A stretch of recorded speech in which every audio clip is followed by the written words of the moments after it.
And you also not done a love story. Yeah. Not at all. Why have you not done a love story? Sir, actually, after my first film was a huge hit. Yeah, Vanilla Kabaddi. Yes, sir. அதுக்கு முன்னாடி நான் 7 வருஷம் try பண்ணியிருக்கேன் sir. Again, I'm going to spill out a lot of things. Yeah. I used to go to Oscar Ravichandran's office, who was the biggest producer at that point of time. Right. 7 வருஷம் போயிருக்கேன் sir அங்கே. 7 வருஷமாக வாய்ப்பு தேடிட்டு இருந்திருக்கிறேன். And நிறைய பேரை பார்த்துட்டேன். நான் பார்க்காத ப்ரொடியூசர் கிடையாது, பார்க்காத டைரக்டர் கிடையாது, போகாத ஆஃபீஸ் கிடையாது. அண்ட் ஒவ்வொரு இடத்துலையும் sir I weighted for hours and hours to get that one meeting. நான் வெயிட் பண்ணால் பரவாயில்ல, அப்பா was a DIG at that time.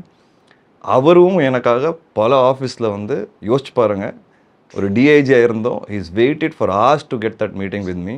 I used to feel very sad, very small. What my father what is even doing here for me? And For your dream.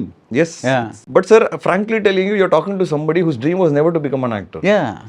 It was never to become an actor. I always wanted to be a cricketer. Yeah. And I was pushed into cinema. I spoke this in the audio release also by Rudra's father. So Rudra's father and my father are brothers. Rudra's mother and my mother are sisters. So again, I'll tell you a story here. My father was very good at studying, but from a very poor family.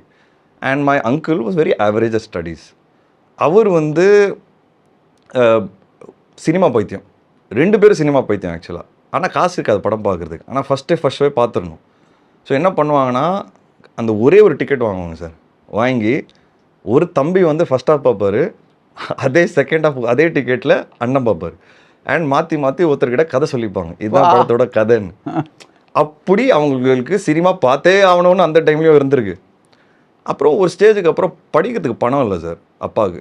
So uncle என்ன சொல்கிறாரு, நான் average, நீ ரொம்ப good, நீ படி, நான் வந்து கூலி வேலை பார்க்குறேன், சம்பாரிச்சு கொடுக்குறேன். ஏன்னா ஃபேமிலியில் சப்போர்ட்டே கிடையாது சுத்தமாக. இன்ஃபேக்ட் ஃபேமிலியில் வேலை போய் பார்க்கும்போது கூட எங்கள் அப்பா சொல்லுவார், அம்மா எப்படியாவது வீட்டுக்கு காசு கொடுங்க, ஏன்னா இவ்வளோ பேர் இருக்காங்க வீட்டில், நீங்கள் வந்து இதை போய் படிப்பில் செலவு பண்ணிங்கன்னா வீடு எப்படி ரன் ஆகும்னு சொல்லி everybody use to work and bring money. அந்த மணி கூட எங்கள் அப்பா கொடுக்க மாட்டார். அண்ட் அவ்வளோ அடி விழுமா டார்ச்சரே பண்ணியிருக்காங்க அப்பா சில விஷயங்கள்லாம் சொல்லியிருக்கிறாரு.